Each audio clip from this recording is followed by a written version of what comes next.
everybody, and welcome to Storm Raids. And today I'm going to be doing the second quarter anticipated releases. I didn't really have enough to do like separate like April, May, and June, so I just put them together. And this is going to be a combination of middle grade and mystery thriller. I'm going to do the middle grade first and then go into the mystery thriller, because actually middle grade is the ones that I have the most from. And so I'm just going to get into it. And so April, I've got The Ghost of Rancho Espanto by Adriana Covas. I'm probably pronouncing and butchering. Sorry. This one comes out April 4th from Farah, Strauss, and Giroux or something. I think it's an imprint from Macmillan. That one's hard to pronounce too. Anyway, it is about Rafa, who would rather be playing The Forgotten Age, a role-playing game that than deal with his parents. But when him and his friends decide to try and actually play the game for real and steal something, Rafa's father sends him to work on a ranch in New Mexico for a month far away from his friends and his game. Life at the ranch isn't as bad as he thought it would be, due to Jenny, who has the same taste in snacks and an older ranch hand. But when Rafa's work is being sabotaged on the ranch, and him and along with his friends have to figure out what is going on. And so it sounds like it'll be like kind of a cute middle grade book, and I just like the cover, is pretty too. And so the next one I have is The Deadlands Hunted by, we're going to mess it up again here, Sky Melky Wagner. These names.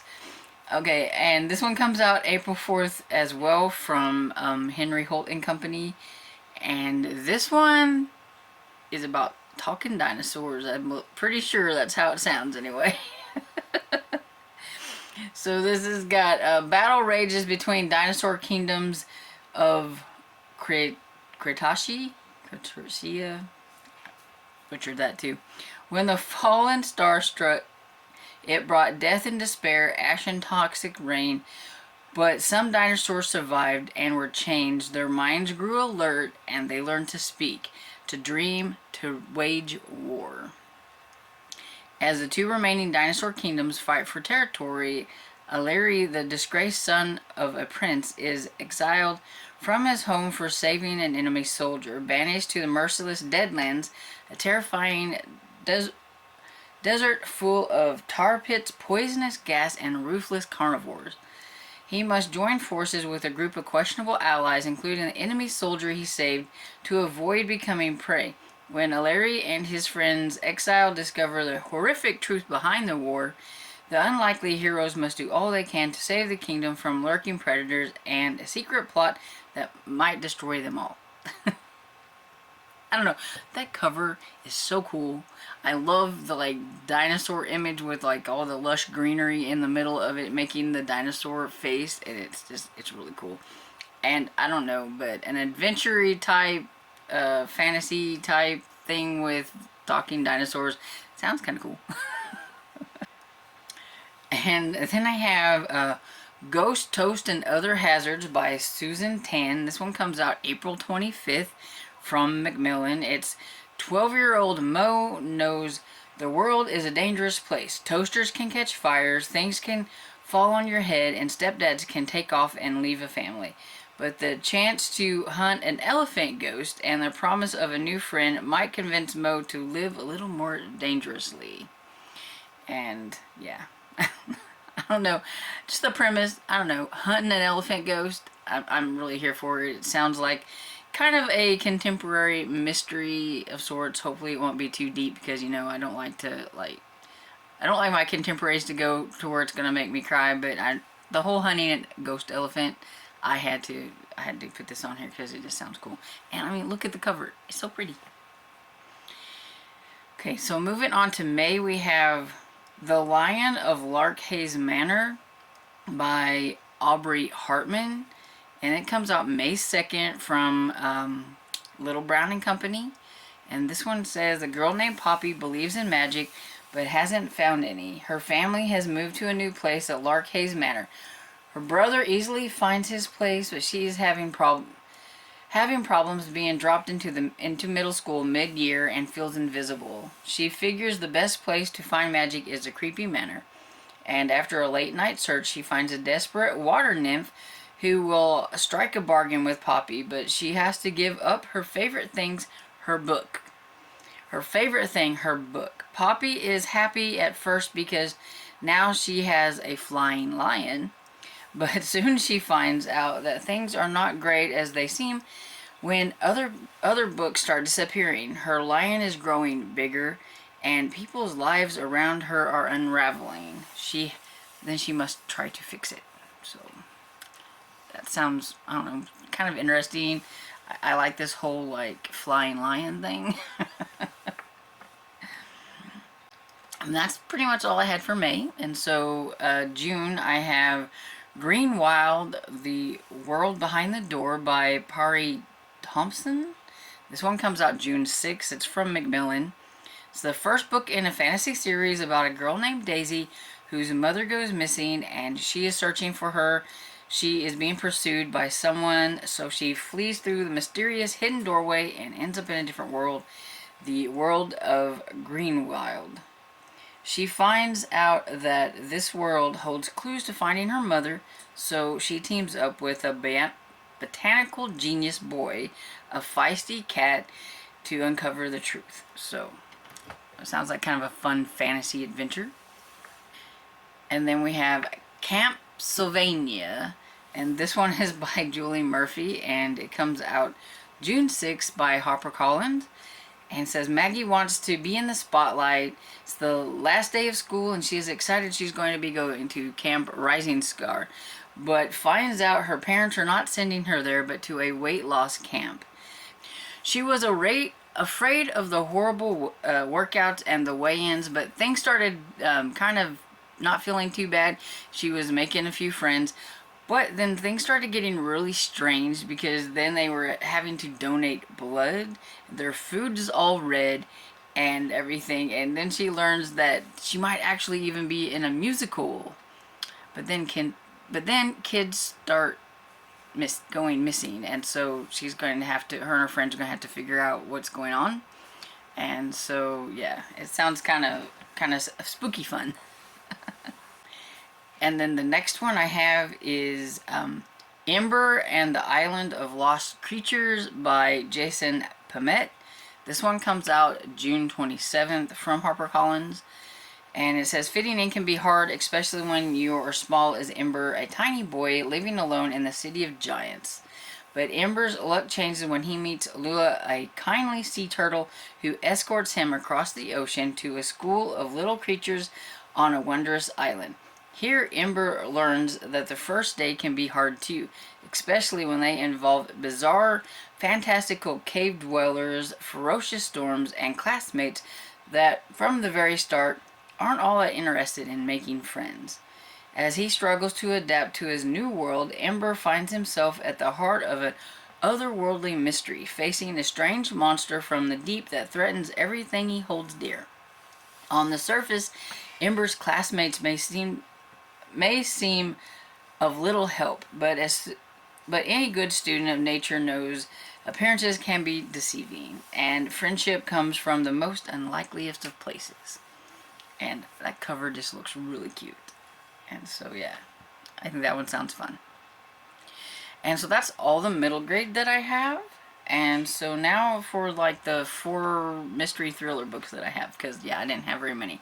I'm being like very, very picky, and there's just a lot of things in a lot of the newer books that I just don't really care to read, so it really makes me be even more picky about books that I want to read.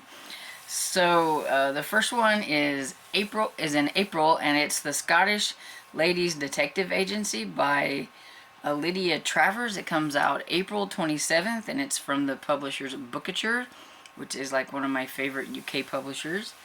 And this is Edinburgh, 1911, when Maud McIntyre and her lady's maid Daisy form a detective agency. They never dreamed their first case would take them to a glamorous house in the Scottish Highlands.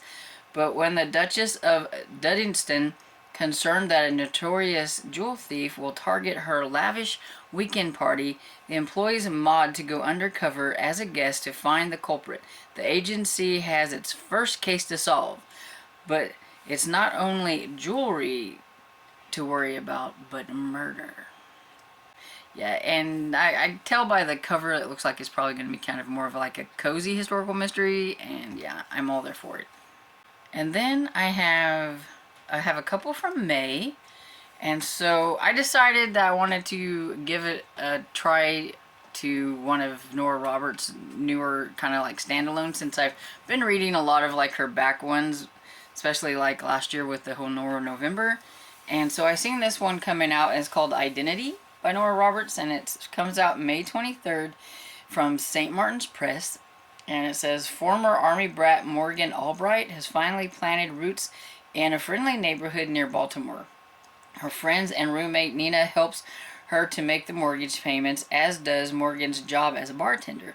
But after she and Nina host their first dinner party, attended by Luke, the flirtatious IT guy who'd been chatting her up at the bar, her carefully built world is shattered. The back door glass is broken, cash and jewelry are missing, her car is gone, and Nina lies dead on the floor. Soon a horrific truth emerges. It was Morgan who let the monster in. Luke is actually a cold-hearted con artist named Gavin who targets a particular type of woman, stealing her assets and identity, and then commits the ultimate goal, murder. But the FBI tells Morgan is beyond chilling. Nina wasn't his type. Morgan is. Nina was simply in the wrong place at the wrong time, and Morgan's nightmare is just beginning. Soon she has no choice but to flee to her mother's home in Vermont. While she's struggling to build something new, she meets another man, Miles Jameson. He isn't flashy or flirtatious, and his family business is deep-rooted in the town. But Gavin is still out there hunting new victims, and he hasn't forgotten the one who got away. And so, yeah, that one sounds really, really interesting. So I can't wait to try one of her new ones. Then I have Cozy Mystery. I haven't read the second book in this Cozy Mystery series, but I want to. It's like on my list to do this year, and so I went ahead and added this one because I know I'm going to like it and want to read it too. So, Murder Off the Books by Tamara Berry. It's the third book in the By the Books series. It comes out May 30th, so I have plenty of time to get that other one in before it comes out. It's from Poison Pen Press. It says author Tess Harrow and her daughter Gertrude are starting to get a bad reputation due to their involvement in recent murder cases. Tess has come up with a perfect plan to drum up some positive press. She'll combine her new book release and the bookstore opening into a big event, giving her a chance to wine and dine the locals and some big press contacts. But the night before the party, Tess is greeted by a surprise. Her mother has come to visit, with her much younger new boyfriend in tow. A boyfriend Gertrude recognizes as the notorious Levi Parker, a man recently connected to the deaths of 3 elderly widows. Tess immediately alerts Boyd about the visit, but it's already too late. Levi Parker is found dead, and Tess's mother is starting to look like the prime suspect. Bernadette swears she didn't murder Levi, and Tess is doing her best to maintain her mother's innocence, but too many coincidences keep stacking up. With the whole town seemingly against her family, it's up to Tess to get to the bottom of the story before it's too late. And that one sounds like it's going to be really, really good. Okay, so the last book that I have is for June, and it comes out June 27th, and it's The Night It Ended by Katie Gardner, and it's from Harlequin Trade Publishing. And this one, I just have a little bit written about it. It says, struggling after a traumatic case, a psychiatrist is called to the remote boarding school for troubled girls to investigate the suspicious death of a student. only to find her own dark past has her seeing lies everywhere she looks. And apparently this one is going to be one that's kind of narrated with transcripts and anonymous interviews and things like that, so maybe a mixed media type. And so those are a little hit or miss with me, but this one, it just sounded really cool, and the cover kind of pulled me in, so I am interested to check that one out. And so yeah, that's pretty much all the ones that I have for April, May, and June. I'm sure there are some other ones out there that I think sound interesting, but these are the ones that piqued my interest the most. And I am trying to be like super selective on anticipated reads, and the things that I even try to get from NetGalley now. I'm like, there's so many books out there, and I have so many books on my shelves I should be reading that I don't necessarily have to concentrate on all the new ones that come out. So have any of these piqued your interest? Have you heard of any of these? Please let me know if any of these are something that you would like to read. Do you have an anticipated read that's going to be coming out soon? Let me know what it is below. And I hope you enjoyed this video. And if you did, please give it a thumbs up and subscribe. And I'll see you all in the next video. Bye.